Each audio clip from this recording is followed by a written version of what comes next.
Each and every day, enjoy the Simple Six menu at Subway, an entire made-for-you meal featuring one of 6 6-inch sandwiches like the Italian BMT or Black Forest ham, with any bag of chips and a 21-ounce drink, all for only $6. Subway. Eat fresh. The BS Report is a free-flowing conversation that occasionally touches on mature subjects. The BS Report. The BS Report with Bill Simmons.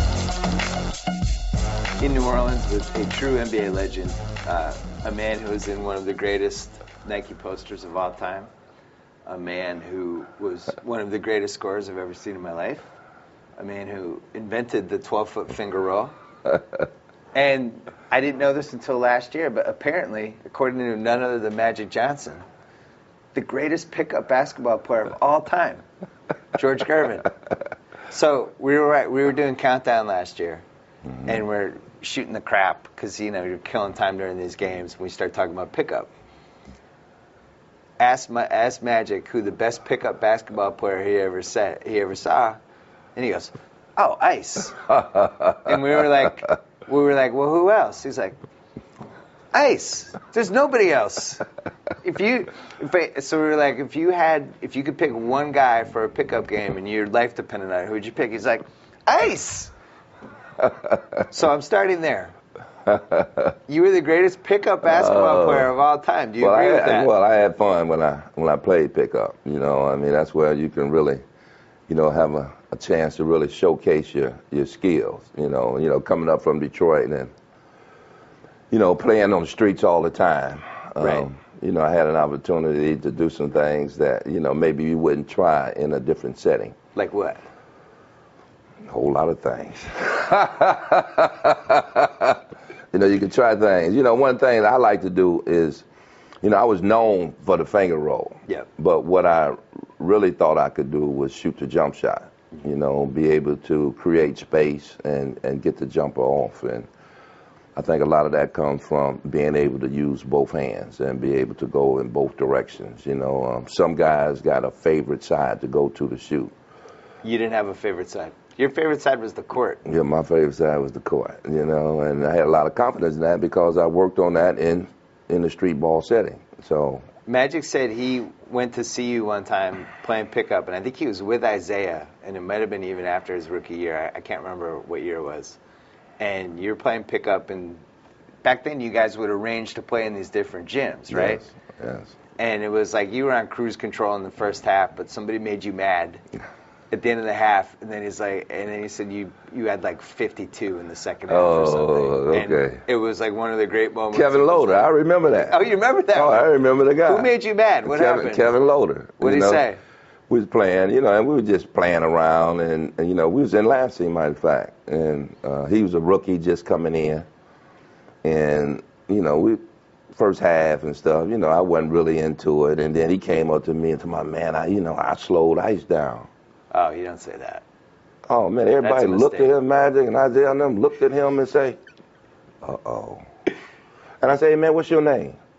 And he said, Kevin Loader. I was eating orange, man. I never forget it, man. I was eating orange and stuff, and I say, oh, okay. Man, I lit him up, man. I tell you, man, I think I messed his career up. Because he didn't stay in the league long. That's it for Kevin Loader. Yeah, that was it for him. So Magic said you guys would arrange to play all these pickup games in all these different spots. And it was like kind of his generation against your dudes. So who were your dudes? Oh, wow. Back in them days, we used to play with Daryl Dawkins used to play. What we used to do is we used to, travel around in the summertime, and we'd go to all the cities that NBA teams wasn't in. And we used to go and play in these like a barnstorming almost. Hey, we go in these NBA in these cities that NBA teams wasn't in.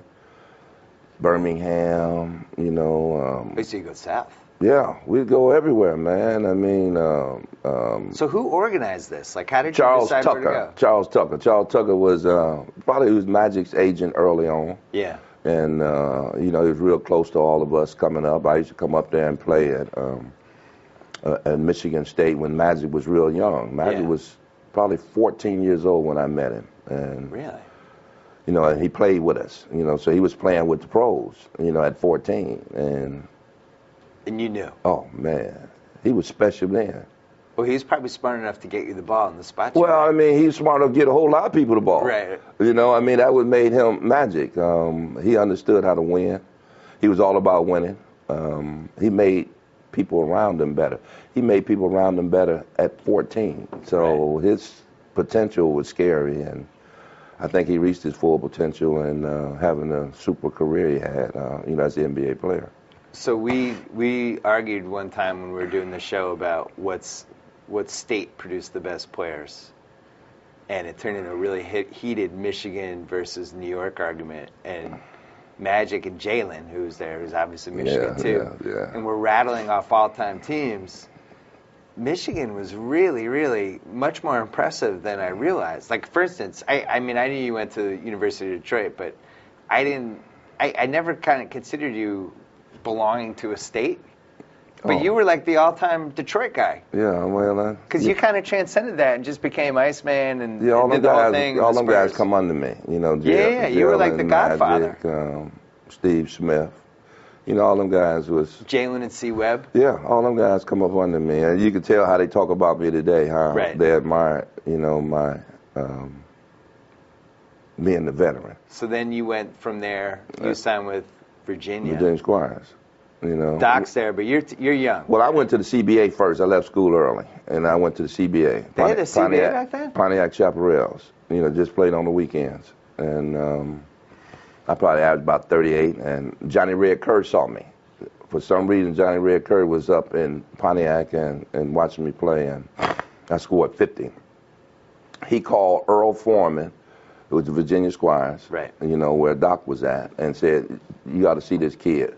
They flew me in to Virginia and just had me shoot around. So I could shoot. So I made 25 out of 30 threes. He signed me on the spot. And you were like 6'8", 100 pounds. Well, 185, Well, no, you were super skinny that ABA year. I was super skinny my whole career. You were really skinny that first ABA year. I can get through the little cracks. I mean, so, yeah, But, I was what they say, wirily strong. So you're 19. 19. Doc's there. Doc's not quite Doc yet. Well, not to you he wasn't, but to me he was. No, but he wasn't the New York Nets MVP. He's kind of figuring it out. Yeah, well, you couldn't tell us that. Right. Because we were right there on the floor with him. Obviously, being in the ABA, we didn't have that national media exposure. But we all knew who the doctor was, and having that opportunity to play with him, as a rookie, gave me the confidence that I needed to excel in my own career. Me and Doc, we used to practice, and then after practice, Doc used to come get me and say, hey, we're going one-on-one. So me and Doc, practices, me and Doc played one-on-one after practice. And so what would happen? Doc operated. No, but who would win? Well, Doc operated. Oh, Doc operated. You caught on, huh? Yeah, Doc operated. I mean, but Doc gave me the confidence. Right. To where after a week or so, then the ice in me came out. Because, I was probably a better jump shooter than Doc. Doc was more of a scorer. So, once I understood what I was dealing with, then the games got even. Who else was on that Virginia team? Anybody else who made it or no? See, it was George Gervin. Fatty Taylor was our point guard, Roland Taylor. Great nickname. Yeah, some good nicknames on that team. Yeah, Fatty Taylor, Ice, and Doc. Oh yeah, we had a good little club, man. I was living in Boston growing up there. I got Celtics season tickets. My dad got them when I was like 4 or 5, but the ABA was like not even on TV. Oh no. I didn't know. All I knew about the ABA was if Sports Illustrated ever wrote about it, or that annual book that came out, and the basketball cards. Yeah, it was. And that was it. Yeah, it was unknown, as far as nationally. But the cities that we went into, you know, everybody loved us. Yeah, everybody loved us. I mean, we could play. Because when the merger happened, I had no idea. Like, in my head, Doc could dunk from half court. You just didn't know. It was like the legends had built and built and built. Yeah. But no, I think it changed the face of the NBA once we merged in '76. Oh, yeah. Well, if you look at it, like, you had most of the fun guys in basketball in the ABA. Well, we was younger. Right. You know, it was a lot of older guys in the NBA at the time. You know, so the merger was perfect. And for us, not being recognized as really a professional basketball league, they had that opportunity to merge and then become part of the NBA. I mean, we had a lot to prove. Right. You know, and people didn't totally take your league seriously. They said you didn't play defense. Well, they say a whole lot of these things. guys. And then you came in, you had 10 All-Stars the first year? Oh, yeah, we dominated. Yeah. You know, our first year, I think we won 50-something games. Yeah. You know, in the league. On the Spurs. Yeah, on the Spurs. So we had something to prove, you know, and we all knew it. We all knew we could play because we played against a lot of the NBA guys in the summertime. Right. So they all knew we belonged. You know, it was just about having that opportunity to get on that stage on the NBA market. You feel like an ABA guy or an NBA guy? I'm an ABA guy. Yeah. And seems like everybody. Any ABA guy that played to tell you, we're ABA guys. Yeah. You know, appreciate the league. Appreciate the opportunity to, you know, be a part of, you know, nice NBA history. Right. The Spurs. The worst thing that happened to you guys in the late 70s was James Silas got hurt. Yeah. And you guys were the best backcourt in either league. He hurt his knee, man. What was his game like? Because I just didn't see enough tape on him. I know he was a great all-around player, but what did he do? Last second. Oh, it was clutch. Clutch. You know, last second, I'll give him the ball. I'll give him the ball for two reasons. Because he can back any smaller guard down and shoot over him, or he going to get fouled, and he don't miss free throws. Right. You know, so what player would you compare him to? Is there anybody like him? Like current guys or semi-current? Current guys? No, Nobody? Ain't no current guys like James. He's physical, right? Yeah, he was physical. You know, he was about 6 feet. Yeah. You know, he was real strong. I mean, I can't think of any other guy that had the same type of game he did. Yeah, he seemed like pretty unique. You know, I mean, he could play, man. I mean, I hate he got hurt. It really took away us really being able to show our dominance as, you know, a 1 and 2 guard. And you guys had a legendary home court advantage at the time. Oh, yeah. San Antonio, man. I don't want to say the fans were mean, but I think teams were afraid to play there. Well, we had a group called the Baseline Bums, and the Baseline Bums sat right over the visiting locker room. So the Baseline Bums, you know, gave it to any opposing team that came into the arena. And then they would wait next to the bus, right? When the guys would go to their bus, and they would just yell stuff Larry at Brown, and Larry, I know you remember that. Larry Brown had his lime green sweater on, and Larry Brown had made a statement, you know, I don't like nothing about San Antonio, but it's guacamole soup. That's a mistake. That's a mistake. Yeah. So Larry Brown went in the locker room with his lime sweater with a bunch of guacamole soup on it. They pulled it on him from upstairs. Because some of these cities that just have one team, it's like the parents with the only child. And San Antonio's like that. I've probably written more positive stuff about San Antonio than anybody, and they all think that I hate their team and I'm against them. Meanwhile, like, I love Tim Duncan. Like, I ride with Tim Duncan. Oh, he can play. You know, and they're like, you don't like us, nobody, you know. But well, you know, San Antonio, it never really got its due. Right. But they didn't ever care, you know, and it started with the leadership. With Popovich, he didn't care what nobody said because they always win. Right. You know, I mean, first franchise from the ABA to win the NBA title. Yeah, true. You know, won 4 of them. End up winning, you know, 4 of them. You know, you got them kind of guys, man, that, you know, we got a European team. You know, a lot of guys from, you know, different parts of the world. But Pop and RC, what they did is they fitted them in. They brought guys in to understand their role, you know, because he had his own theory on how he wanted to, you know, play the game, and he brought in the guys that fit into his mold. Your best chance was 79? My best chance. The Bullets? Yes. 3-1 lead? Yes. I'm doing this off the top of my head. We made history backwards. Blew the 3-1 lead. Blew the 3-1 lead, man. We had them down, man. I mean, I watched some of those games when I was doing my book. Man, we had them guys Tight down games. 12, man, in the fourth. But somehow, the lights went out in the building. I don't remember this. Well, the lights went out in the building. In Landover? In Landover. Oh, so they're a little chicanery. Yeah, man. I mean, I wish we had cell phones back then where we can do some video and then find out what happened, man. And the lights was out 12 minutes with us having the momentum.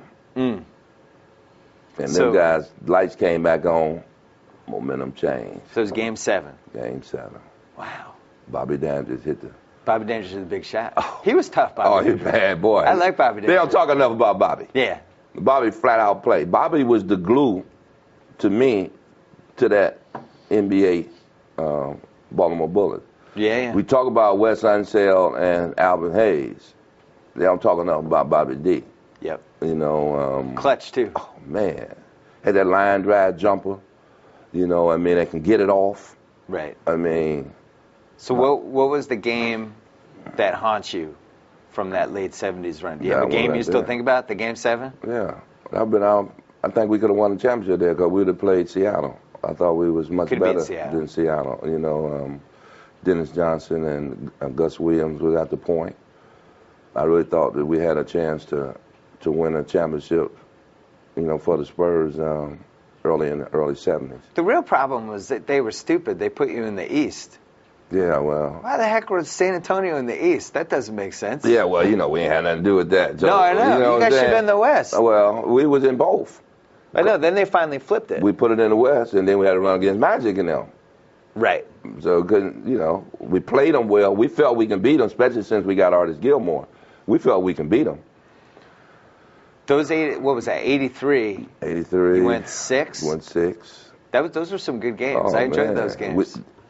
They'll come in our place, beat us 2. We'll go up to L.A., beat them 2. Artis and Kareem was kind of not a bad battle. Artis was so big. Kareem had some. Stan Albeck was our coach at that time, and Stan was, you know, as creative as he was. Stan a brain. The first play of the game. Okay, this is the design. The first play of the game, he'll bring Artis all the way out to the 3-point line and have Artis shoot the 3. That was always our first play of the game. Really? So that's how creative Stan was, you know. And the artists made a lot of them, but, you know, if you go back and look, you probably catch me in a fib. But since it's 2014, artists made all of them. So, different times back then. They're tape delaying finals games. Oh, man. National TV, probably 10, 12 games a year, something like that.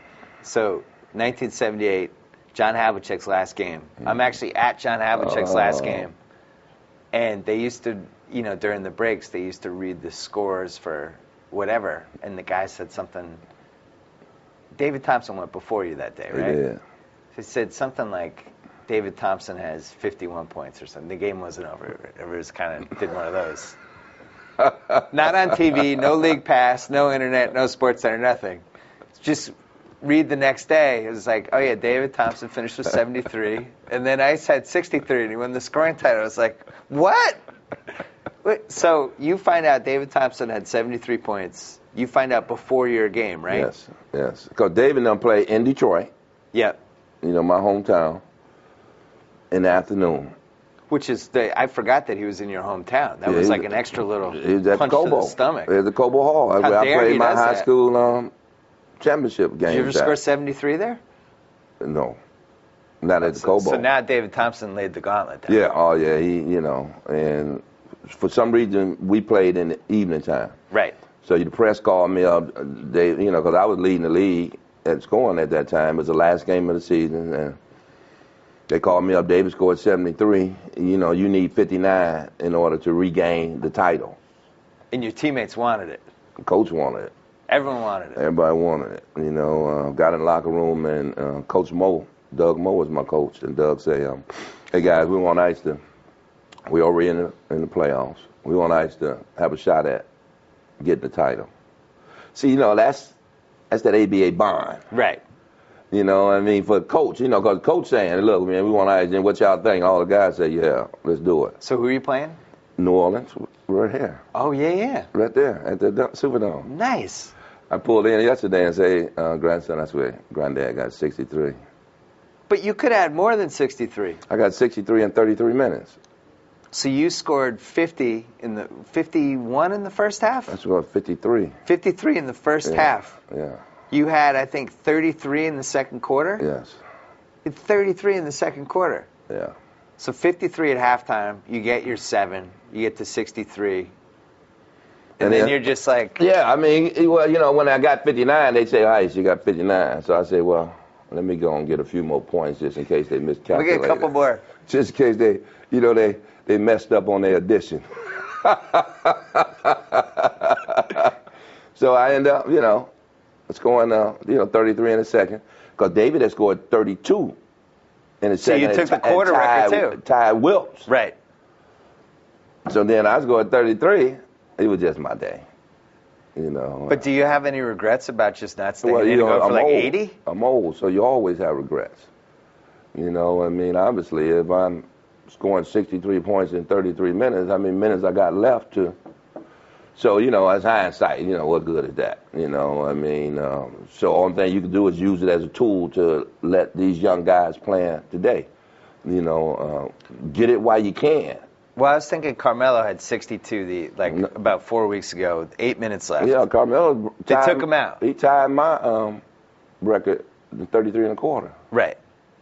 But 62. we didn't have 3-pointers back when I played. When I got my 33. Yeah, So he got about 12 points of threes. So... Do you have a 3-point shot? No.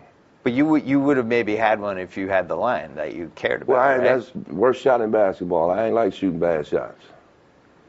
That's the worst shot in basketball. The best 3-point shooters shoot under 40% probably. Every now and then somebody will shoot 41, 42%. So when it changed? Because you had it in the ABA. Yeah, we had an ABA. But it didn't come in until after, 80? NBAs, yeah. 80, 81 season, 79. So when I got my first going title, we didn't have 3 points. You know, the only way you get 3 pointers and one. When I remember watching you play, you only would come to Boston like once a year. Yeah. So I probably saw you play 5-6 times. Yeah, I got a chance to play against JoJo and have a chance. Yeah. You know what I mean? You know, which them guys was obviously somebody that I admired, you know, because of the history that they have. But one of the Hondo was always running around the picks, you know, driving you crazy. Always on the move. Right. And shooting that quick jumper. So, you know, I got a chance to play against. You were one of those guys, though. It never felt like you were getting hot. You just got your points every quarter. You get your 8 to 12 points each quarter. Yeah. And it would be like, at the end of the game, it'd be like, how many points do you think Ice had? I don't know, 28? And it'd be like, no, I had 41. What? I watched the whole game. You had 41? Because it was you never had a heat check moment. You just got your points. As you said, good shots 16-footers. Shot selection is the key. And, you know, I shot 51% career. So, you know, I believe in taking good shots. You know, I had the green light, so I could shoot whenever I want to. So I ain't really have to take too many bad shots. You know, so it makes... So the 63-point game was your heat check game? Yeah, because I missed my first 6 shots. You missed your first 6 shots and you still had 63? And called timeout and say, man, you know, we ain't got to worry about it. And all my guys kept saying, oh, no, come on, Ice, come on. You know, then all of a sudden, man, it was like Casper, the friendly ghost, was guarding me.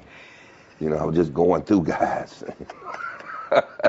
So I forgot to mention this. The amazing thing about that day is there's no videotape whatsoever. No. Because we wanted to do a 30 for 30 short on the final day of that season. Oh, wow. And I called my friend at the NBA. I was like, I got a great idea.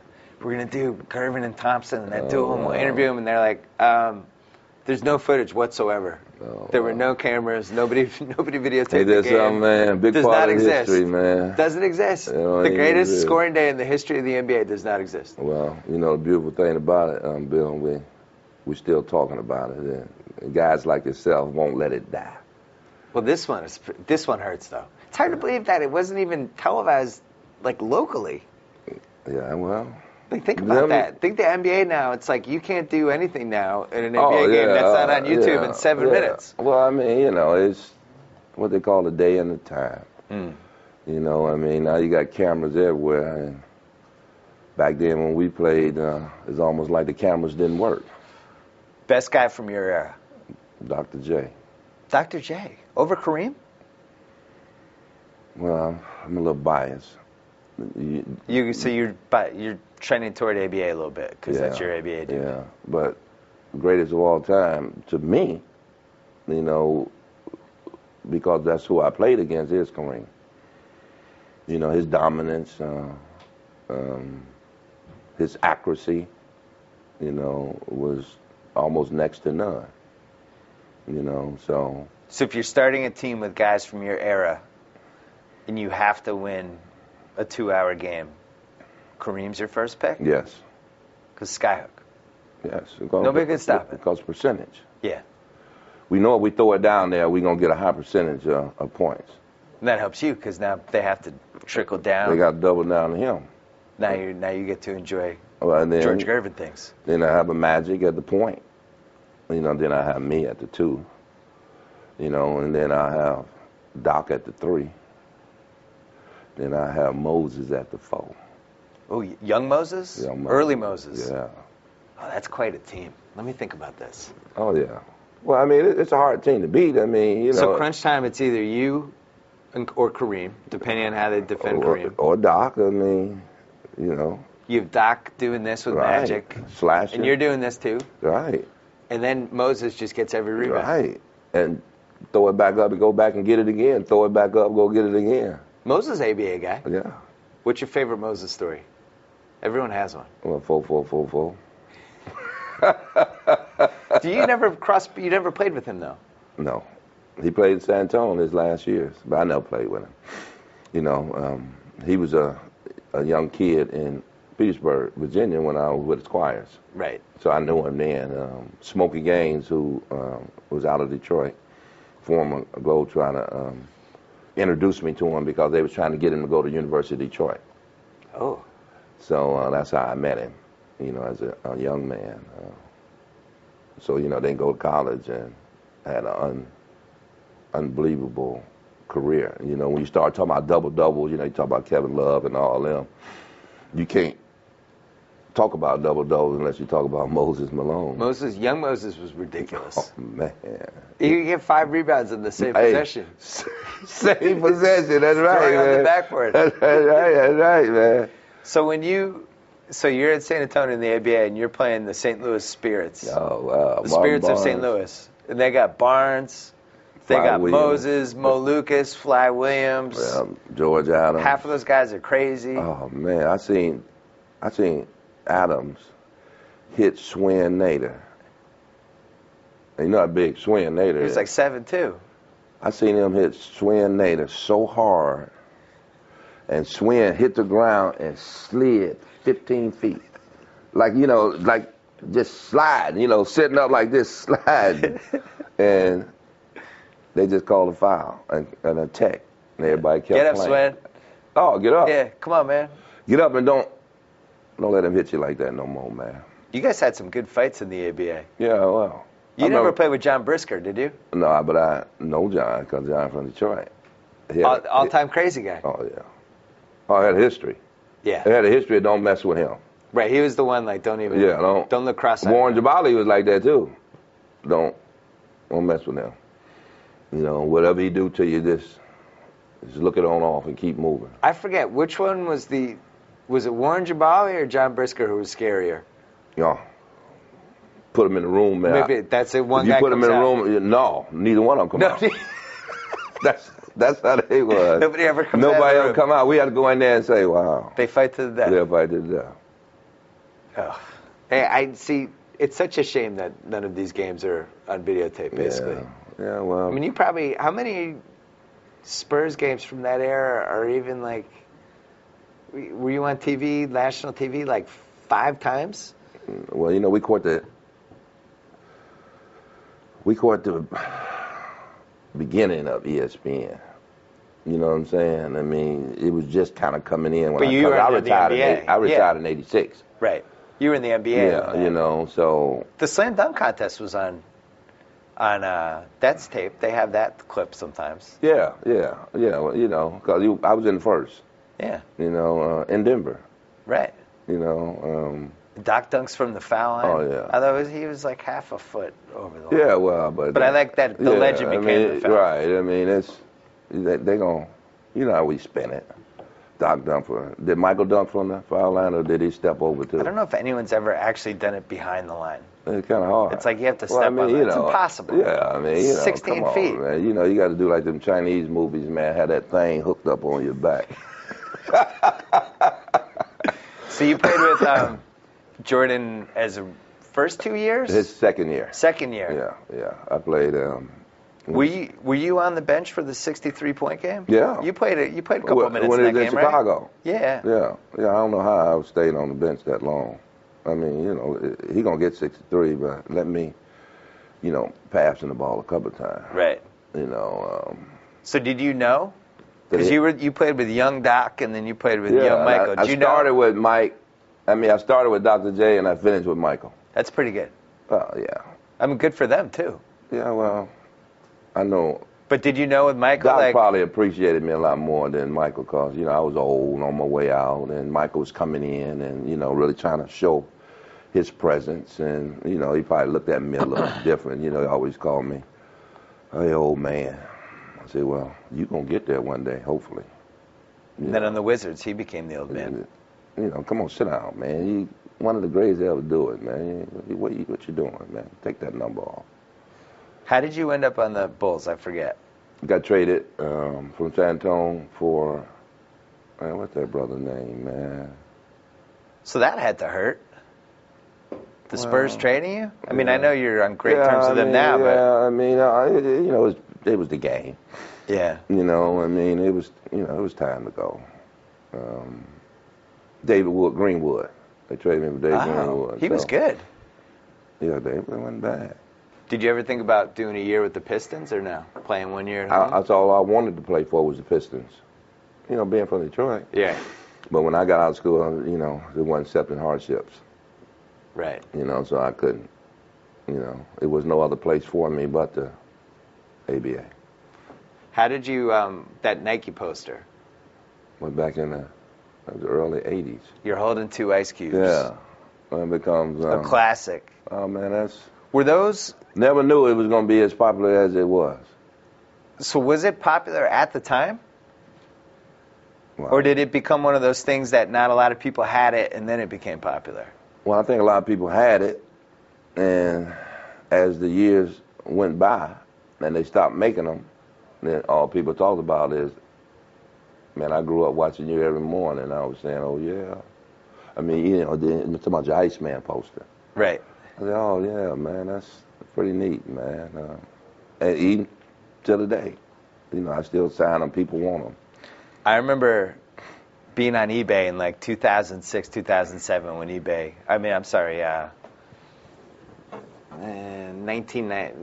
earlier, whenever eBay started, 2000, 2001, maybe 2000. And looking for those Nike posters. And yours came up. I was like, oh, this is great. I'm going to get this. Put in like the $17 bid. In the last minute, all of a sudden, it went up to like $80. I'm like, oh, what happened? Next time it comes up, same thing. And then it became clear that people wanted the ice posters. I mean, it's, you know, it's... By the way, I did get one. Oh, yeah. And then you sent me another one that we have in our studio. Yeah, appreciate you wanting one. Oh, my God. It's an iconic poster. Yeah, well, people still talk about it. I mean, that's, you know, that's a good thing. I mean, you know. Were you in that boardroom one?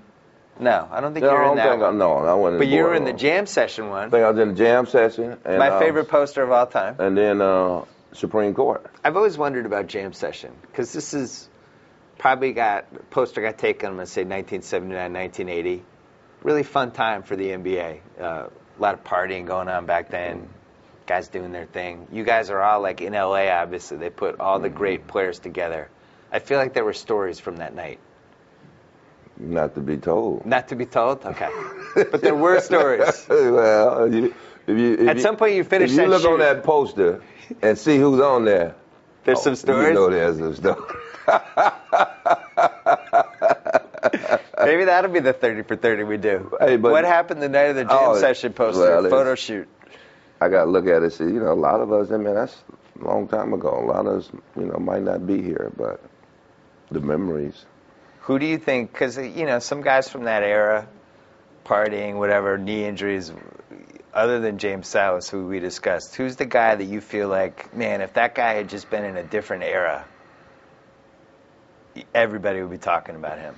This guy I talk about, went to Michigan State, man. I don't know if you know him. His name is Terry Furlow. Yeah. Man. He died. Yeah, he died. He died. He was on the Hawks. Yeah. Man, talking about a guy, man, that can just flat out shoot the basketball. Shoot the basketball off the dribble. In which we don't. If you can shoot the ball off the dribble in today's basketball, you're a superstar. Everybody can shoot it off the dribble. Right. Back in our era. He was special, man. Unfortunately, and the tragedy. The demons. Yeah, they out there, man. That's part of the demon's job, and it's unfortunate, But I used to tell him, I said, man, you might lead this league in scoring, man, for a long time. The way you can shoot the ball with the consistency and the percentage he shot it with. So that I like to bring his name up. When you talk about somebody that I admired and he was young and his potential was scary. I know John Drew, just looking at his stats. Wow. He had one year where it was 26 minutes a game, but scored 21 a game or something. He was one of the all-time heat check guys. Man, he could flat out score, man, John Drew. He was more of a scorer than a shooter. Right. Terry Fuller was a shooter and a scorer, which there is a difference, But John, he was like a small Moses in a way where he could throw it up, go back and get it, because he was so quick. And he shot a lot of free throws, kind of like Adrian Dantley. Right. Was for Adrian Dantley's size, man, he was special. He beat me. When I won it 3 years in a row, he won it that next year. And he was, 6'5"? Yeah. He was 6'5", Get man. to the free throw line 12 times a game. And didn't miss. Right. So, man, we had some guys, man, that... Michael Ray, man. Williams. Michael Ray and Ray Williams played the point in New York. Big physical background. Man, talk stuff. Michael was stuttering, but, you... He's talking stuff stuttering, but you can understand him. But we know he talking stuff. Right. we know stuff's being said. Got funny, man. Mike, he was unbelievable, though. Was there anybody in the league at that time? Nobody could shut you down, but was there anybody where you're like, this guy? At least I'm gonna have to work for my 32 tonight. Dennis Johnson. Dennis Johnson. And you ask most scorers that played against Dennis, they'll say Dennis. I bet you. Well, that's my dude. Hey, man. We won the 84 and 86 titles with him. Hey, man. Dennis knew how to play defense, man. Dennis didn't leave his feet. Dennis didn't go for fakes. Right. He can move his feet well. He understood how to guard you. It's almost like he just sat around and just watched you play, and then when he played you, he studied you, and I got hard 30s on him. But you still got the 30. Well, you just had to work a little harder. Yeah. Most of the guards back then, was, I ain't gonna say scared of me, but they hate that I was coming into town. I would say they were scared of you. Well, I ain't gonna say that. Yeah, but nobody wants to have 55 dropped on them. Well, I wanted to drop 55. You were going to drop the 55. I had no problem doing that, This is a really important question. I worry that all NBA players play the same way and shoot the same way, and it's almost like they come off an assembly line. I think a lot of it has to do with AAU and the fact they're in these camps from age 10. Everybody's teaching them to shoot the right way and do things a certain way, and the three-point line. You look at the guys from your era, we just mentioned a couple. like Dantley, this has never been replicated. All the things you did, there's never been anyone like you. Jamal Wilkes shooting, like that, and you go on down the line, and all these different guys from your era were distinct because they learned to play whatever experiences they had shaped their games. And now it's like everybody kind of looks alike. I mean, does that bother you? You notice that? Well, I mean, I ain't really got much to do with it now. I mean, for me, they don't know how to teach the game, and they go away from the fundamentals. What made me the player that I was fundamentally sound. Yeah. So if I'm fundamentally sound, I got a strong foundation, then I can add stuff on to my game. What I see today with these kids, they're not fundamentally sound. They caught up and, what we show all the time. We show dunks all the time, 3-point shots. Yeah, we show the entertainment part. But they don't realize the entertainment part is being consistent. Is being able to, score at ease, being able to go to the basket left hand and be able to use your left hand, go right hand, understanding how to stay on balance, because, if you go to the basket, somebody else coming at you to try to stop you. So you got to learn how to fall. They're not teaching that, you got a lot of great college coaches and good high school coaches, but they don't know how to teach you how to score. They can teach you how to play. They can tell you about the X's and O's, but they don't know how to teach you how to have good footwork. I'm still a student of the game. I see more guys on the wrong foot in this game today is scary. That's why you have so many injuries. Yeah. See, because if you jump off balance, you're going to fall off balance. So you can't block your fall. That's an interesting injury explanation. I never thought of that. Yeah, but if you're on balance and somebody hits you, you fall on balance. Right. So you can keep yourself from tearing up something. And we should mention that, you never really had a major injury, right? No, man. I was fundamentally sound, man. I'm from that school. My son, George Jr., played for University of Houston. He's fundamentally sound. Right. And that's from the teaching early on. And when you say AAU and all that, they're exploiting our babies. You ain't putting them on a solid foundation for them to grow. The AAU got a history of exploiting, and which is. So what happens to 1967 Ice if he got put in a time machine and transported to 2013? What would I do? So you're now going through that whole AAU circuit. They're probably telling you, don't shoot that finger roll. That's stupid. It all depends who was telling me. You got to shoot more threes. Yeah, knock some of that stuff out of your game, yeah, right? no, man. I go back, man. I would teach. I would want nothing but to learn the fundamentals. A good, solid foundation. With a good, solid foundation, again, I said you can grow. Right. But you don't have a good, solid foundation. Most of the guys today don't have good, solid foundation, mean skill-wise. I was skillful. I was like, going to a trade school. Where how you go get your plumbing, your electrician. That's how I felt. Yeah. I was going, and that was my trade. So, I wanted to be fundamentally sound so I can get jobs. So that's what made me. And to see it today not being exploited, it make me sad because I know that's what's going to make a young person better if he got a good, solid foundation. What current star would have fit in the best in the 1974-75 ABA season? What current player? Oh, Durant, LeBron James could play in any era. Would he fit in, though, with the whole ABA mystique and all that stuff? Oh, yeah. What about Durant? Oh, yeah. Yeah, Durant. Is Durant the one you feel the most kinship with right now? Yeah. The modern guys? Yeah. Because he's kind of like a lot of... Well, everybody, everybody try to compare him to me. And the reason I say compare him to me because I'm the oldest. No, that's not the only reason. But he Because you were... Well, I mean, I had my own style, you know. I mean, what really makes us have similarity is his size. He's slim. Size but he's slim. 6'11". Right. You know, and put it on the floor. Shoot over anybody.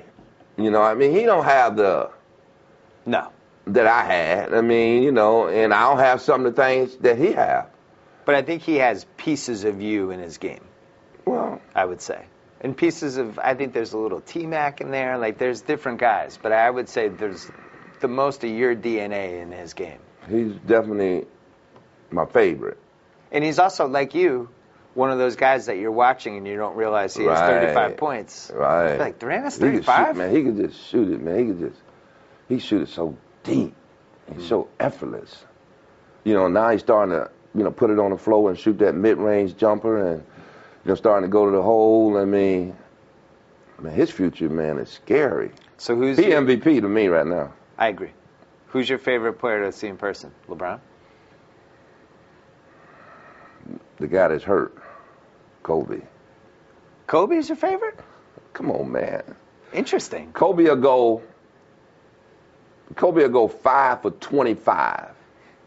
He ain't scared to shoot. Right. But if the game is tied, he'll be 6 for 26 and beat you. Right. That's unbelievable. His drive, and I ain't talking about drive to the hole. Right. Is termination drive. Man, he is a Terminator. You think every year people count the Spurs out? Yeah, that's funny. And it's over. Now this is done. They're too old. It's funny, ain't it? Though? I've done it a few times. Well, I'm tired of getting embarrassed by them. So this year I'm just, you know, Oklahoma City's going to be in the Western Finals, and then people are asking, well, who's the other team? Like, I'm just picking San Antonio. I'm tired of. That's a good pick, Bill. Why not? Let's see them not do it one year before. You know what I mean? I mean, like again, I go back to they don't get the credit I think they deserve. No. As a franchise. I mean, and if you know anything about San Antonio and its franchise, it's special. You know, I'm still part of the franchise, and I ain't saying that because, you know, Peter Hope take care of me. I'm saying that because I've been around that franchise for 40 years. They don't know how to do nothing but win. They've done a nice job of just kind of keeping you involved, which I think some teams, the Celtics are really good at that with their ex-players. Some teams don't embrace the history and realize how important it is and how it ties into the different generations. And I think it's cool how. No, they how make you're me, involved with they that make me team. feel like I still play. Right. And the fans. Which is how they should do man, it. Though. I mean, I do not take that for granted, man. I truly appreciate that, man. I mean, because I am a big part of their history, and they let me know that they appreciate it. I mean, I think more franchises should do that. I mean, history, everything, man. I mean, that's what I think. I'm in education. You know, I have charter schools. You know, and that's what I talk about. You know, and when I talk to young people, is to understand your history. You know, where you can kind of know where you're going, man. You know, and that's what San Antonio does for me. Last question. So, you go on a basketball court right now. I don't know why. Let's say we walked out right now. Can you still make the 18-footer routinely? Is it still in there? 12-footer. 12-footer? I can make 12-footer quite consistent. Consistently? Why I want to shoot 18 when I know I can make 12? It don't make sense. You know what I mean? I practice to make. I don't practice to miss. I'm going to miss more from 18 than I will from 12. I'm going to make a lot of them from 12-foot. What about the finger roll? Is that gone, or can you still bring it out? No, it's a jelly roll now. It's a jelly roll now? Ain't no finger roll no more.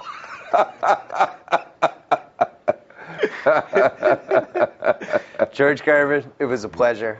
Sunday I'm going to get the jam session photo shoot 30 for 30 going. So we're going to need your stories. Thanks, man. Appreciate you. Thank you very much. Thank you very much. We'll be back from New Orleans with more legends, more All-Stars. We're here for the next 48 hours. Grantland Channel. Check it out. until I get the sign off. Whoa. Thank you for downloading the BS Report with Bill Simmons. Too much fun. Check out more podcasts at the iTunes Music Store or at Podcenter at ESPNradio.com. Peace out. Hey, what you got there, Golick? The new Subway Chipotle chicken melt with guacamole. Man, that looks good. Yeah, this new guac is really bringing the flavor. Got one for me too, right? Well, yes and no. Mostly no. Well, really, all no.